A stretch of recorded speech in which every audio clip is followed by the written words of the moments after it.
Howdy friends and welcome to my video, still with how not to tell. But today we are not going to talk about a whole lesson or a whole approach and see how it works in class. We will rather talk about a very specific moment of your class, a special moment, a part of a stage that, as I think, if we use it effectively in class, we will be able to move our students forward in the area we are teaching, of course in this particular lesson. So this moment is very crucial in the learning process. What is this moment and how can we use it to help our students or move them forward? So this is the focus of our video. Now let's discuss some questions together. After the leading activity, what do we do? Of course, presentation. After presentation, yes, practice. We ask students to do some tasks in order to reinforce learning. Okay, do you know how many types of practice we have in our language classroom? Yes, we have controlled practice and freer practice. Okay, so in which of these two practices the teacher has more or a more active role while students are working? Of course, in the controlled practice, the teacher should interfere and should provide more help for students. Why? Because the focus is on accuracy rather than fluency. But while students are doing freer practice, the teacher shouldn't interrupt them in order to help them with fluency. Okay, so in the practice, or while students are doing practice, the teacher is monitoring and interrupting, providing help and support for his learner. This is his main role here. But what kind of help does the teacher do? So if one of the students is not able to decide on the answer to a question, or if another student has made a mistake, so what is the role of the teacher here? Now, for this special moment or for this specific moment, I will show you some practice of teachers. Read them and think which practice represents your own activity or your own practice in class. Read, think, pause, pause first, read, think, and replay.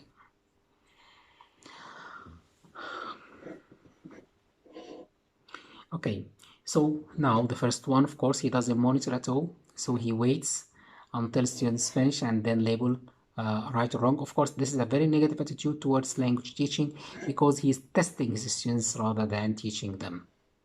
The next one, he gives the right answer. But this does not help students because they don't know why this is right and this is wrong. So we did not offer help for them. They will not learn. The next one, yeah, he says, try again, this is not correct. We have just, okay, so now this teacher tries to help students, but these phrases, the phrases that he uses, does not provide much help for them because it's not enough to say concentrate, or we have just studied this. Think again. This is not helpful. Okay, the last one, yeah, he asks some leading questions to help his students find or get the right answer. This is the most effective way actually. So while the students are doing a controlled practice, instead of giving them the right answer or leaving them without help, you should ask them some questions which lead them or guide them to the right answer. Okay, what are these questions and how can we as a teacher or as teachers think of these questions? Now I will show you two activities which represent controlled practice, and the students' answers are in italic. So these are mistakes. Now, when you come across these mistakes while monitoring, think about what questions can you ask students to lead them to the right answer. Pause, think, and replay.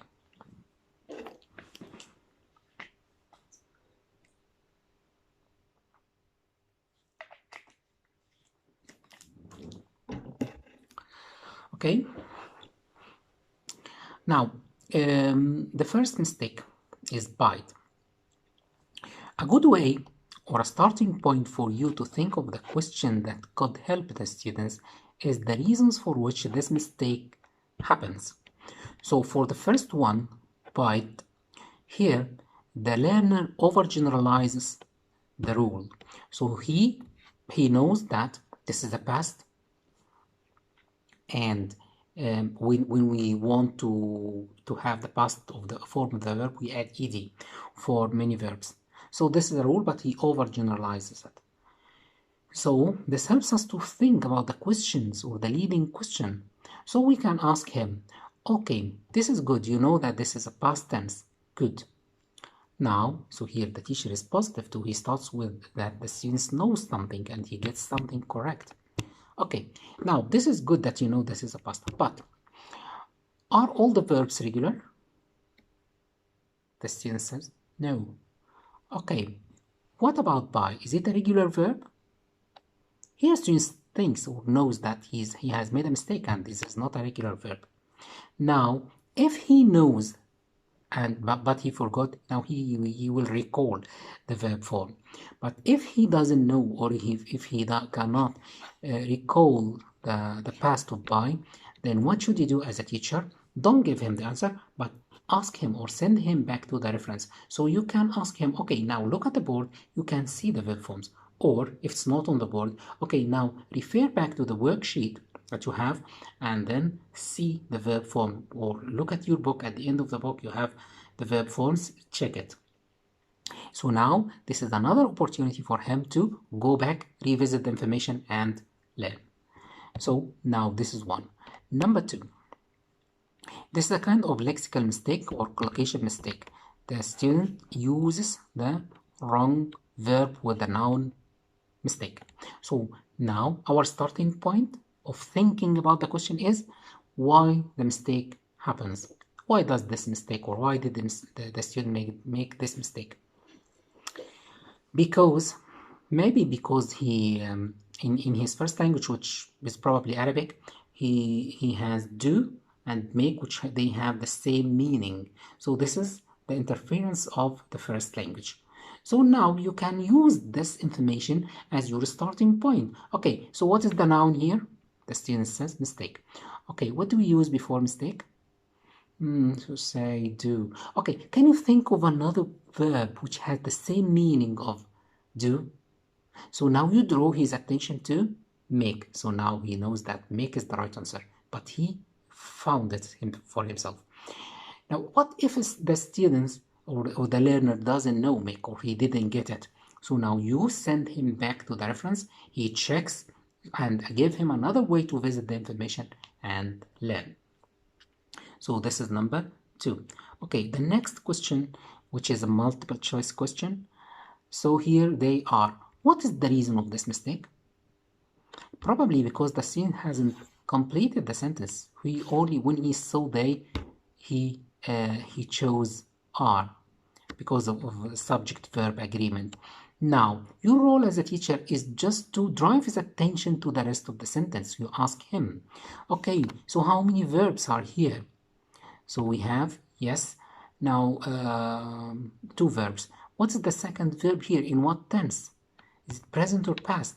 The student says past. Okay, now we need to have a verb agreement. So the first verb should be in, okay, so should be in the past too. Now the student starts to be or starts to think about the right answer, and he gets the right answer. For the last question, which is a bit complicated because the difference between past simple and present perfect is a bit confusing for most learners, but here you also can help. So the student said learned for have learned. Okay, so what is the reason of this mistake? So because the student didn't read the rest of the sentence, or even if he has read the rest of the sentence, his mind is not drawn to the effect of this part of the sentence on the verb form. So all what you need to do is you draw to his attention to this part and how it affects the verb form. So you say, for example, okay, so now, when did he start learning English, present or past? Past. Okay, so what about now? Did he stop learning English, or is he still learning? So Yes, he goes to the part.